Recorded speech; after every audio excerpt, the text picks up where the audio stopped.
Hello everyone, welcome to our class. आज की हमारी क्लास है क्लास 4th और 5th के बच्चों के लिए। और आज हम आपको पढ़ाएंगे मैं से पे, और इसका पूरा नाम होता है महत्तम समापवर्तक। ठीक है, अंग्रेजी में कहते हैं इसे HCF, जिसका पूरा नाम है हाईएस्ट कॉमन फैक्टर। इसी का अंग्रेजी रूपांतरण है ये, और अंग्रेजी रूपांतरण ही ये है। बहुत ही इम्पोर्टेंट चीज़ है आपकी आगे की पढ़ाई के लिए, तो आज की वीडियो को पूरा देखिएगा। आज हम ये सारे सवाल करवाएंगे जो हमने नीचे लिख रखे हैं। अगर आपको ये सवाल आते हैं तो आप ये वीडियो छोड़कर जा सकते हैं। तो आज की वीडियो को शुरू करते हैं। सबसे पहले हम जानते हैं कि मैं से पे क्या होता है, यानी कि महत्तम समापवर्तक, जिसे हम मैं से पे ही बोलेंगे इस पूरी वीडियो में। तो मैं से पे क्या होता है? मैं से पे होता है दी हुई संख्याओं का सबसे बड़ा उभयनिष्ठ अपवर्तक। ठीक है, अपवर्तक हम आपको पढ़ा चुके हैं। इसकी वीडियो हमारी चैनल की प्लेलिस्ट में आपको मिल जाएगी कि अपवर्तक क्या होता है। तो मैं से पे क्या होता है, जो हमें संख्या दे रखी है, जैसे कि ये दो संख्याएं दे रखी हैं, इनके अपवर्तक लिखेंगे। और जो सबसे बड़ा अपवर्तक होगा, क्योंकि महत्तम का मतलब होता है बड़ा, है ना, तो सबसे बड़ा जो अपवर्तक होगा उभयनिष्ठ मतलब जो दोनों में होगा और सबसे बड़ा भी होगा, वही मैं से पे होगा। ठीक है, तो हम इसे 3 विधियों से बताएंगे। एक तो अपवर्तक विधि जो मैं बता रहा हूँ, बाकी एक गुणनखंड विधि और एक भाग विधि। तो आज के सवालों को शुरू करते हैं। तो सबसे पहले निकालना है हमें 12 और 16 का। तो पहले मैं आपको बता देता हूँ सिंपल विधि से, अपवर्तक विधि भी कह सकते हैं आप इसे। जैसे 12 और 16 का निकालना है, या छोटी संख्या को निकाल के बता देता हूँ मैं आपको। जैसे निकालना है हमें 6 का और 8 का मैसापा। ठीक है, तो क्या करेंगे, पहले हम देखेंगे 6 के अपवर्तक कौन कौन से हैं। तो अपवर्तक आपको पता ही, हम पढ़ा चुके हैं। अपवर्तक वो होते हैं कि इस संख्या में किस किस संख्या से भाग चला जाएगा पूरा पूरा। एक तो 1 से जाएगा, एक 2 से, एक 3 से और एक 6 से। 8 में किस किस संख्या से चला जाएगा, 1 से जाएगा, 2 से, 4 से और 8 से। अब इन दोनों में देखेंगे उभयनिष्ठ कौन सा है। उभयनिष्ठ मैं आपको पढ़ा चुका हूँ, उसमें सहभाज्य संख्याओं में उभयनिष्ठ अपवर्तक कौन सा है इसमें। तो उभयनिष्ठ अपवर्तक इसमें एक तो 1 है और एक 2 है। उभयनिष्ठ का मतलब जो दोनों में हो। तो महत्तम वो होगा जो बड़ा वाला अपवर्तक उभयनिष्ठ होगा। तो बड़ा वाला कौन सा है इसमें, 2। तो इसका मैं से पे आ गया हमारा 2। उभयनिष्ठ अपवर्तक है 1, 2, दोनों में जो बड़ा होगा वो हमारा मैं से पे है। इस विधि से हर एक सवाल नहीं हो पाता है, क्योंकि काफ़ी सवाल कोई बड़ी बड़ी संख्या है तो वो नहीं हो पाएंगे इससे। इसलिए हम इस विधि को सिखाते हैं शुरुआत में। पर मेनली विधि हमारी 2 ही हैं, गुणनखंड विधि और भाग विधि। इसी विधि से एक और सवाल बता देता हूँ मैं आपको। चलिए मैं ले लेता हूँ 24 और 30 ले लेता हूँ। ठीक है, तो 24 के अपवर्तक कौन कौन से होंगे, 1 होगा, 2 होगा, 3 होगा, 4 से भी भाग चला जाएगा, 6 से भी, 8 से भी, 12 से भी और 24 से भी। और 30 में किस किस संख्या से भाग जाएगा, 1 से, 2 से, 3 से, 5 से, 6 से, 10 से और 15 से और 30 से। ठीक है, अब हम निकालेंगे इनके उभयनिष्ठ अपवर्तक। मैं से पे बाद में निकालेंगे, पहले उभयनिष्ठ अपवर्तक निकालेंगे कि दोनों में कॉमन अपवर्तक कौन कौन से हैं। कॉमन मतलब जो दोनों में हो। देखो, एक तो 1 है जो दोनों में है, एक 2 है जो दोनों में है, एक 3 है जो दोनों में है, एक 4 इसमें नहीं है, 5 इसमें नहीं है, और एक 6 है जो दोनों में है। इसके अलावा और कुछ भी नहीं है जो दोनों में है। और इसमें सबसे बड़ा कौन सा है, 6। तो इसका मैं से पे आ गया हमारा 6। ठीक है, तो ये केवल अपवर्तक निकाले हैं मैंने, अपवर्तक विधि से मैं से निकाला है। अब हम मेनली अपनी गुणनखंड और भाग विधि के सवाल करेंगे। ठीक है, तो सबसे पहले अब हमारा जो पहला सवाल था, जो हमने आपको सवाल शुरू में दिखाया था स्क्रीन पे, वो थी गुणनखंड विधि। ठीक है, गुणनखंड विधि के 5 सवाल थे और 5 सवाल थे भाग विधि के। तो पहले करते हैं गुणनखंड विधि से 5 सवाल। पहला सवाल है 12, 16 के हमें निकालना है मैं से पे गुणनखंड विधि से। तो सबसे पहले हमें अभाज्य गुणनखंड करने आने चाहिए। गुणनखंड विधि का मतलब ही यह है अभाज्य गुणनखंड। अभाज्य गुणनखंड हमने आपको सिखाया इससे पिछली वीडियो में। तो 12 और 16 के अभाज्य गुणनखंड करेंगे, यानी कि इन्हें अभाज्य संख्याओं से काटेंगे। अब भाज्य संख्या कौन कौन सी होती हैं? 2, 3, 5, 7, 11, 13, इनसे काटेंगे इसे। ठीक है, तो पहले 2 से ही कट जाए तो कितनी बार? 6 बार। काटने का मतलब यहाँ पे भाग देना है मेरा, कहीं आप काटने से ना काटने लग जाओ। काटने का मतलब है भाग देना।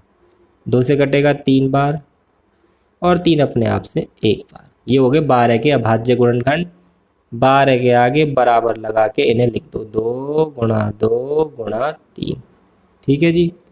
अब निकालते हैं 16 के। इसे काटेंगे 2 से, 2 से कटेगा 8 बार, 2 से कटेगा 4 बार, 2 से कटेगा 2 बार और फिर 2 से 1 बार। 16 के आगे बराबर लगा के लिख देंगे 2 गुणा 2 गुणा 2 गुणा 2। फिर लाइन खींचेंगे, यहाँ लिखेंगे मैं से पे। अब हम ये देखेंगे इन दोनों में जो कॉमन है उन्हें एक साथ गोले बना के लिख देंगे। तो कॉमन कौन कौन से हैं इसमें, उन्हें हम देखेंगे। देखिए 2 दोनों में आ रहा है, 2 ऐसे हैं जो दोनों में आ रहे हैं। कौन से हैं वो 2? मैं अलग स्केच से उन्हें कर रहा हूँ। एक तो ये वाला 2 दोनों में है और एक ये वाला 2 है जो दोनों में है। इसके अलावा 3 इसमें नहीं है, 2 और इसमें है नहीं। तो जो दोनों में होता है उसे ही कहते हैं उभयनिष्ठ गुणनखंड, यानी कि में से पे 2 गुणा 2 यानी कि आ जाएगा 4। तो 12 और 16 का में से आ गया 4। और में से का मतलब ये होता है कि इससे इन दोनों में भाग चला जाना चाहिए, तो तुम सही कर रहे हो वरना गलत कर रहे हो। तो 4 से भाग चला जाएगा, 12 में भी 16 में। इससे बड़ी कोई संख्या नहीं होगी जिससे दोनों में भाग चला जाए। 5 से नहीं, 6 से नहीं, 7 से नहीं।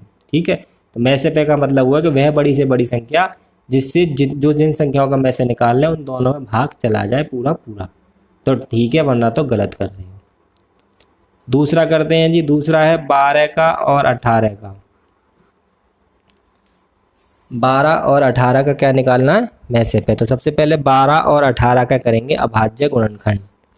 पहले 2 से ही काटेंगे, 12 के तो ऊपर कर ही रखे हैं हमने, फिर भी दोबारा कर देते हैं हम। और 18 के करेंगे तो पहले 2 से काटेंगे, 2 से काटेगा 2 निम्मा 18 और 9 आता है 3 के पहाड़े में, 3 तिया 9 और 3 एकम 3। इन्हें लिख देंगे। 12 को लिखेंगे 2 गुणा 2 गुणा 3 और 18 को लिखेंगे 2 गुणा 3 गुणा 3। अब देखिए दोनों में क्या है हमारा, उसे ही कहते हैं हम में से पे। ऐसी कौन सी संख्याएं हैं जो दोनों में है? देखो ये वाला 2 है दोनों में। ये जरूर नहीं सीधा हो, ये टेढ़ा भी हो सकता है। जैसे मैं इन दोनों 2 को भी ले सकता हूँ, जरूर नहीं सीधा ही हो। उसे लिख दिया, गुणा का निशान लगा के। दूसरा हमारा 3 ये दोनों में है, इसे लिख दिया। 2 तिया हो गया 6। तो 12 18 का में से आ गया 6 और 6 से देखिए दोनों में भाग हमारा चला जाएगा। ठीक है जी, समझ में आ गया आपको। अब 3 संख्याओं का में से निकाल के देखते हैं। 15, 20 और 25 का तीसरा सवाल है। 15, 20 और 25 का में से निकालिए।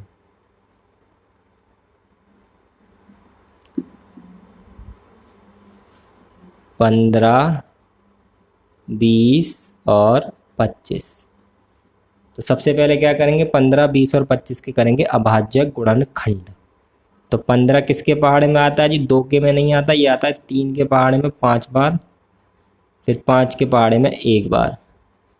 20 2 के पहाड़े में आता है, 2 धाम 20। 4 से नहीं काटना है, कहीं 4 पंचे 20 कर दो, क्योंकि अभाज्य संख्या मैंने लिखी थी, दोबारा लिख दे रहा हूँ। 2, 3, 5, 7, 11, 13 और जो होती है वो उन्हीं से काटना होता है। 10 फिर 2 के पहाड़े से आएगा 5 बार, 5 अपने आप से 1 बार। 25 केवल 5 के पहाड़े में ही आएगा और फिर 5 अपने आप से 1 बार। तीनों के हो गए अभाज्य गुणनखंड। तीनों को बराबर बराबर लगा के लिख दो। 15 के, 20 के और 25 के। 15 के आए 3 गुणा 5, 20 के आए 2 गुणा 2 गुणा 5 और 25 के आए 5 गुणा 5। इसका निकालना है में से पे। ठीक है जी। तो क्या करेंगे देखेंगे दोनों में क्या तीनों में, इस बार तीनों में देखेंगे। देखो 3 इसमें है, इसमें नहीं है। 2 इसमें नहीं है। केवल एक 5 ऐसी संख्या है जो तीनों में आपको मिल रही है ना। 5 इसमें भी है, 5 इसमें भी है और 5 इसमें भी है। तो इसका में से पे आ जाएगा 5। भले ये टेढ़े मिल रही है, उससे कोई फर्क नहीं पड़ रहा है। में से पे आ गया इसका 5। 5 एक ऐसी संख्या है जिससे तीनों में भाग चला जाएगा, और 5 से बड़ी कोई संख्या नहीं हो सकती जिससे तीनों में भाग चला जाए। अब करते हैं चौथा सवाल। चौथे सवाल में है 14, 21 और 35। तो सबसे पहले इनके अभाज्य गुणनखंड कर करके इनके सामने हम लिख देंगे। तो पहले 14 के करते हैं। 14 2 के पहाड़े में आता है ना, 2 सत्ते 14 और 7 एकम 7, इसके हो गए 2 गुणा 7। 21 हमारा 3 के पहाड़े में आता है, 3 सत्ते 21 और 7 अपने आप में 1, इसके हो गए 3 गुणा 7। और 35 हमारा 5 के पहाड़े में आता है, 5 सत्ते 35 और 7 एकम 7, इसके हो गए 5 गुणा 7। अब इसका में से पे लिख देंगे। कौन सी संख्या है, अब तो आप समझ ही गए होंगे जो तीनों में है। तीनों में कौन सी संख्या है हमारी, 7। तो इसका में से पे आ गया हमारा 7। समझ में आ गया। एक सवाल आपको करना है, होमवर्क है आपके लिए, वो है 10, 18 और 24। इसे आपको स्वयं करना है और इसका उत्तर कमेंट कर कर हमें बताना है कितना आया। ठीक है, अब हम चलते हैं भाग विधि से। गुणनखंड विधि के हमने 5 सवाल बता दिए, छोटे छोटे सवाल ही आपकी किताब में हैं और यही आपके कोर्स में, बाकी छठी क्लास में आप बड़े सवालों को भी पढ़ोगे। अब आती है भाग विधि, क्या करने की, में से निकालने की, में से पे निकालने की भाग विधि। अब भाग विधि से में से पे कैसे निकालते हैं उसके ही 5 सवाल हैं, 4 हम करेंगे और 1 आप करोगे।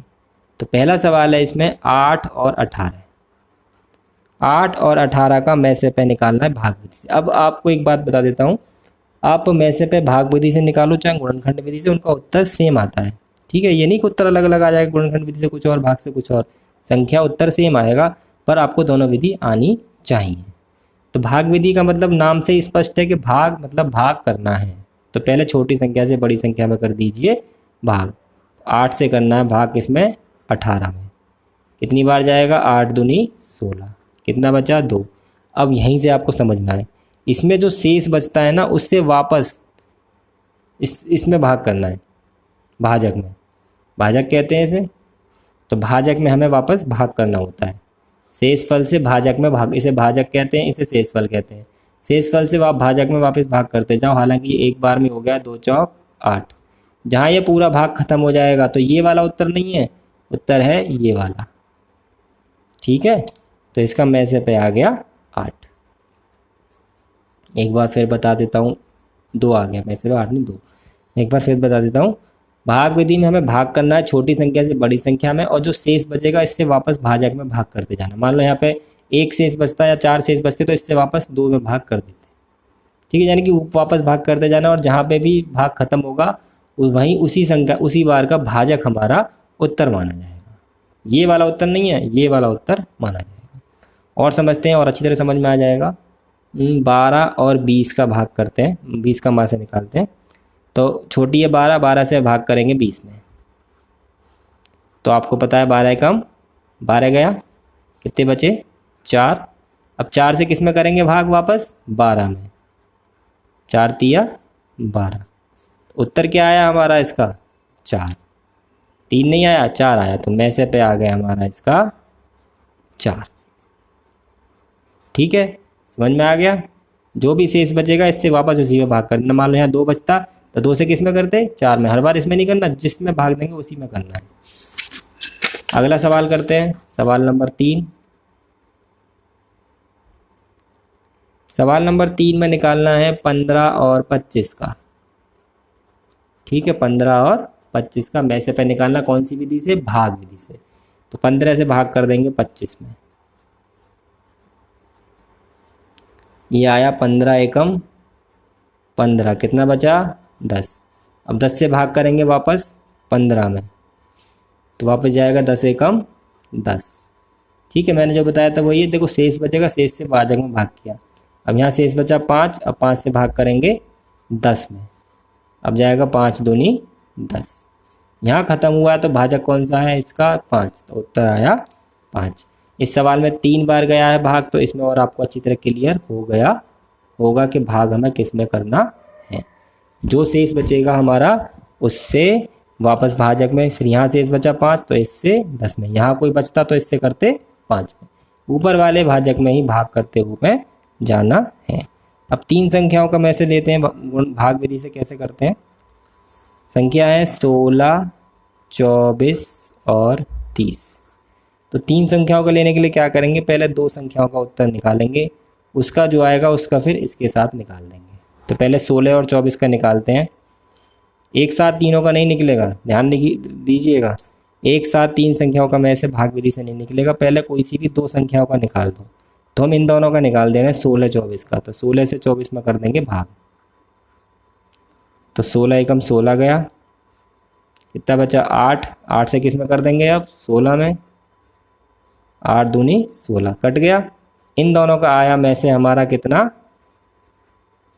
8। किस किस का 16 और 24 का। बचा कौन सा है 30। अब 8 और 30 का निकाल देंगे।